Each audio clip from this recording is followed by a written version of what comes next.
how to push back against this race grievance industry. As Josh pointed out, the new patriots will be Black Americans. It's Black America has to stand up and say to the left, you do not represent us. The only way we can undermine the moral authority of the left is to permit those in whose name they are saying they're taking these actions to speak for themselves. We have a group called the Voices of Black Mothers United. There are 2,500 Black mothers who lost their children to urban violence. They are saying we are against defunding the police. We've taken out a full-page ad in USA Today saying we support the police. The surveys found that 80% of Blacks surveyed are against defunding the police. Only 60% of Blacks said that racial discrimination is not a barrier to our way forward. So therefore, those who purport to be speaking on behalf of Black America are a false prophets. What's up, everyone? It's Talks with Kenny here. Today we were analyzing race grievance culture, right? And it seems like this is one of the Democrats' biggest marketing strategies or campaign propaganda, is to push this idea that America is systemically racist, structurally racist, unconscious racism. Like, how can you do an action by being unconscious about it, right? Like, they think racism as subconscious as your heartbeat, your body beating your own heartbeat without you having to think about it or actively think about it. They think that's how racism is. It's inherent in white people. This is racist idea. You're using racism to fix racism? An eye for an eye will make the world blind. So in my view, if you're using racism to fix past discrimination with future discrimination, you're just creating more discrimination. And that's largely a fact. Yeah, y'all can't deny that. Y'all can deny y'all not creating more division by implementing these strategies or these policies to right a wrong that a lot of people living today are not suffering under, especially if they're millennial and Gen Z. An interracial marriage is going like this in America. So how you can sit here and claim that America is as bad as it was back in the past, right? And an article by Joe Biden, right? Joe Biden went to a black college, historically black college, I believe it was Howard University, and he's sitting there saying that white supremacy is the most dangerous threat to the U.S. No, it's not. Antifa is more dangerous than white supremacy. Gang violence is more dangerous than white supremacy if you look at the crime statistics. Black people kill each other, 5 times more than any other group of people in America. White on black crime is only 15% of interracial crimes. If you look at the other way, black criminals victimizing white people, it's 85% of the time. So is white supremacy really a problem in the United States? To me, it doesn't look that way. But these people just want to push a narrative, right? And here's another one. A WNCP leader tells Black Americans that Florida isn't safe for them. Guess where he lives? Man's telling me, who is he? False prophet, right? I agree with Robert Woodson's analysis on that. False prophet. I live in Florida all my life. All my life I've been there. I was here when it was a blue state. I was here when it was a red state. When Rick Scott was running it, born and raised here. Now all of a sudden, Ron DeSantis, he disagreed with how y'all revisionist history in the public school systems. He put his foot down and said, no, we're going to balance this stuff out. We want to make people more patriotic. Y'all mad, bruh. This is ridiculous, bro. It's like, oh, if you don't let us control the narrative, you're a bigot. It's insane that they have people out here that they think they could talk for you.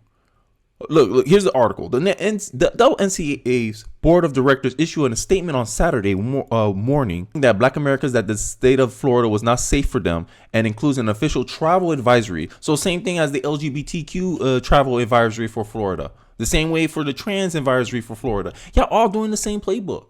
And this is why I agree with Robert Woodson's analysis. Hey, we got to have a united front and say, yo, you don't speak for us. The gays against groomers, you don't speak for us. These laws are not anti-LGBT. We don't want to teach sexual explicit material to children. We don't like how the left brand gay people as overly sexual. We don't like that branding. We don't want to be sexualizing kids. Gays against groomers. We need these communities now. Black conservatives need to push back against the black liberals. Hey, look, the Democrats aren't as untouchable as you trying to present them to be. All you have to do is look at war on poverty. The poverty rate has not changed since the time they implemented these policies. All it did was incentivize you to stay poor. That's all it did. sedated the black community so he doesn't want to strive for more in America. Give the the black community a learned helplessness, an alibi, as I would phrase it, so that when anything happens, oh, it's racism. That's why y'all so quick to go to racism. When you don't get the job, oh, the guy don't like black people. No, he don't like you. When it's an individual's problem, they try to make it the collective's problem. Oh no, you just don't like black people. Black people act like you. All black people act like you. And this is the problem I have in the black community. They want to hold on to grievance cultures when personally they never experienced none of this stuff. How much can you blame legacy of slavery on? Everything. Some black people will say that. But then when you try to act, okay, where's the historical tie-in? Give me a law that still exists today that still discriminates black people on the color of their skin. No one can give me one. Crickets. Man, I'm starting to think this is a hustle. Now we're going to check out Al Charlatan here. This is my name for him. If you hear anyone say that name, that's my nickname for him. Al Charlatan here is going to be talking about Jordan Neely's situation again.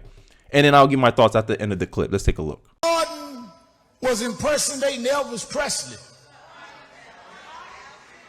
If Jordan had been a different race and they had him impersonating Elvis, and a black guy put Elvis impersonator in a chokehold, and two black guys held him down, they would not have let that black guy leave the precinct that night.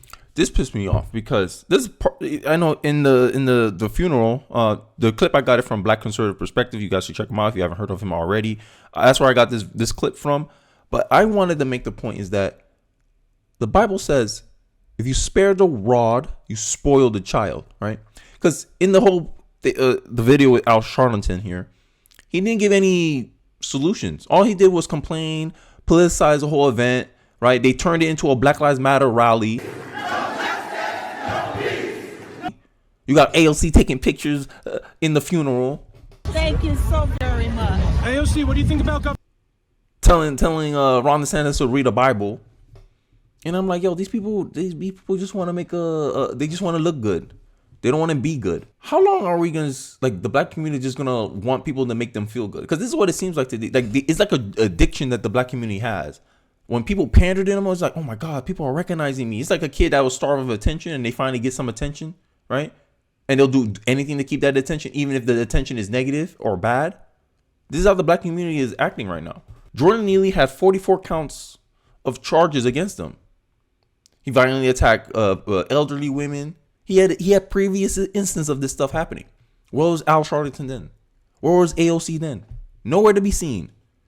But the moment he messed around and found out with the wrong type of people, and they legally protected themselves and other people, and he happened to die as a result of that struggle, now y'all wanna come out of the woodworks.